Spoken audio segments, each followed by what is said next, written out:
এমন আশারই সঞ্চার হয়েছে সকলের মধ্যে। বিস্তারিত তালাত মামুনের রিপোর্টে। ভিসি ভিনি ভিডি আসলেন, দেখলেন, জয় করলেন। দেশের দুই রাজনৈতিক পরাশক্তি আওয়ামী লীগ ও বিএনপি দুই প্রধান শেখ হাসিনা ও বেগম খালেদা জিয়া সেনাকুঞ্জে এক ছাদের তলে কথা বললেন অনেক দিন পর। সন্ধ্যার কিছু পরে সশস্ত্র বাহিনীর দাওয়াতে প্রথমে আসেন শেখ হাসিনা, এর পরে পরে আসেন বেগম খালেদা জিয়া। তারপর দাঁড়িয়ে অনেকক্ষণ হাসি মুখে কথা।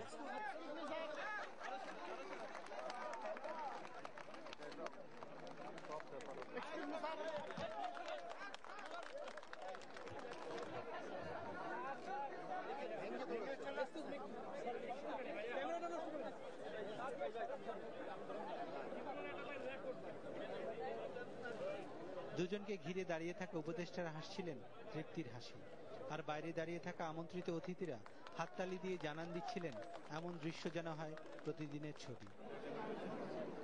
রাষ্ট্রপতি, প্রধান উপদেষ্টা, সেনাপ্রধান সহ বিভিন্ন রাজনৈতিক দলের প্রধান সবার কথাবার্তায় মনে হচ্ছিল যেন একটি সুখী পরিবারের পুনর্মিলন। প্রায় ঘন্টা দুয়েকের বেশি থাকে এই সুখের পরশ। যখন একে একে সবাই বিদায়ে ব্যস্ত, তখন দুই নেত্রীর কাছে সাংবাদিকদের হাজারো প্রশ্ন। কেমন লাগলো, ভবিষ্যতে আবারও কথা বলবেন কিনা, নির্বাচনে যাচ্ছেন কিনা, নতুন তারিখ নিয়ে কি ভাবছেন, উত্তর দিলেন যে যার অবস্থান থেকে।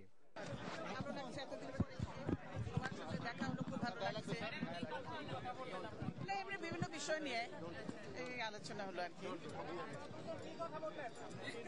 কুশল বিনিময় হলো, কেমন ছিলাম, জেলের মধ্যে কেমন ছিলাম সেগুলো নিয়ে আলাপ হলো। না, নির্বাচন নিয়ে গেলে নির্বাচন নিয়ে তো দেখুন, আমি তো বলে দিয়েছি বৈঠকে বসতে আমার কোনো আপত্তি নেই। নির্বাচনের বিষয়টি বিএনপি হোক সরকারের ব্যাপার, তাতে কোনো সমস্যা নেই। কালকে আমি পরিষ্কার বলে দিয়েছি এবং বলেছি এখন সরকারের দায়িত্ব, সব নির্বাচন করা সরকারের দায়িত্ব।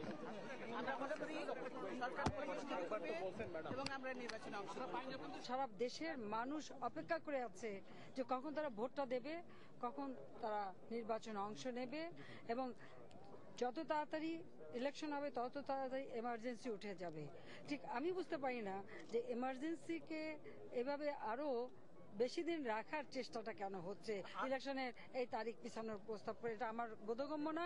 তবে এটা সরকার এবং বিএনপি তাদের মধ্যে ব্যাপার, এখানে আমরা কোনো পার্টি না। কাজে আমাকে এই প্রশ্ন জিজ্ঞেস করে কোনো লাভ নেই। আমরা ইলেকশনের জন্য প্রস্তুত। আপনারা কি সমর্থন করবেন কিনা? এটা তো আমরা আপনাদের দুজনের মধ্যে কেমন আছেন, ভালো আছি ইত্যাদি। প্রাথমিক কথা কি হলো আপা? ওটা হলো যে কেমন আছেন, ভালো আছি, দুজন পাশাপাশি ছিলাম, কিন্তু কারোর মুখ দেখতে দেয় নাই। এখানে শুধু মানে গ্লাস না, ওই যে ঝাড়কা দিয়েও বন্ধ করে দেওয়া হয়েছিল, সেটাই বলা হতো। আমি যে বিল্ডিং এ ছিলাম ওখান থেকে খাবার রান্না হতো জেলখানার, এবং ওনার বাড়িতে সবসময় পাঠানো হতো। এই দুইটা টিফিনকে, যেহেতু একটা আমার কাছে আসতো একটা ওনার কাছে আসতো, এই নিয়ে আলোচনা হলো তো। এটা ঠিক না যে কথা বলতাম না, এটা ভুল। তবে বাস্তব অবস্থাটাও আপনাদের বোঝা উচিত। প্রধান উপদেষ্টা, সেনাপ্রধান ঘুরে ঘুরে কথা বলেন শেখ হাসিনা ও বেগম খালেদা জিয়ার সাথে। এরপর বেগম জিয়া চলে যান, তবে দীর্ঘক্ষণ শেখ হাসিনার সাথে কথা বলেন সংলাপে দায়িত্বপ্রাপ্ত 5 উপদেষ্টা। মনে হচ্ছিল যেন দাঁড়িয়ে দীর্ঘ সংলাপে ব্যস্ত তারা। Talat Mamun, NTV news, Dhaka.